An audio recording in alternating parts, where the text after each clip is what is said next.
Good morning, boys and girls. Welcome once again to the eastern wing of the Stink Bug Works.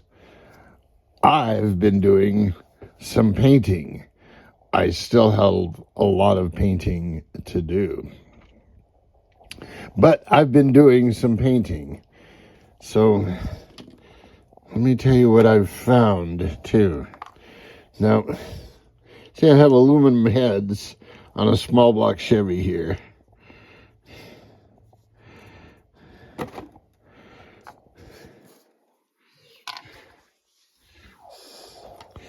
These three pads right here, boom, boom, boom, are the front motor mount pads.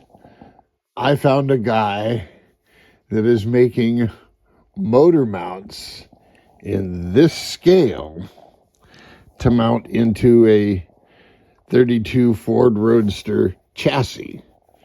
Well, he's making just the motor mounts.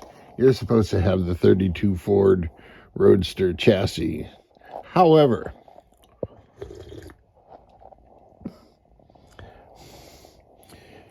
two strips of wood laminated with fiberglass with bushings inside and so forth do just as well as that 32 Roadster frame, and that's what they had in these boats. So in this well that I'm going to make for this motor, I'm going to run two rails out of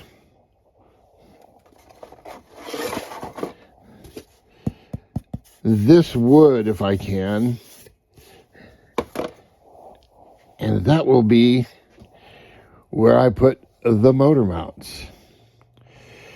It'll be cool. It'll be cool. So I'm working away on this.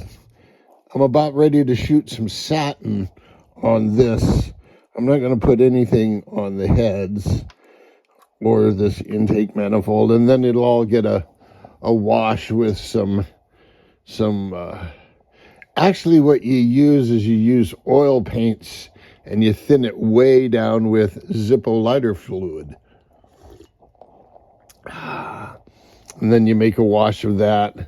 And then the nice thing about it is the Zippo evaporates real fast, and then you can take a dry brush and work it and, make the engine look so it doesn't look like it just came out of the shop today.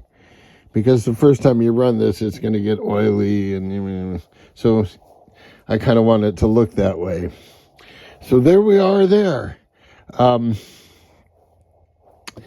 It's overpowered as hell. I can now, because I have this and this, I can now skin the sides. The sides were waiting for this. So I can now skin the sides. I think the deck's going to go on last. I have a coat of epoxy on here, but if you can see in the light, there's brush marks and bubbles. But that's good enough because I'll attach the deck and then I can sand all this stuff out. This isn't going to be too bad. Some 320 wet or dry, and this will just go smooth as can be. And then from there on out, all the finishing is going to be my preferred epoxy wipe. So you'll just wipe epoxy on, buff it, wipe epoxy on, buff it, and so forth. And it'll look really good. So once the sides are on, I can make the lips for the hatches, make this rear hatch, make the interior tub, and away we go. So there's going to be a flurry of activity. I have to go look at a piece of property in a couple of hours, and I have to go grocery shopping, and I have to take my truck down and get it smogged. But I can do all those little errands while epoxy is cooking off, because with the sides, they don't have any epoxy on them yet, so I've got to coat them a couple of times before I can put them on. You know, just because there's going to be places I can't get. But it'll all be good. So there you go, boys and girls. Until next time, jet out.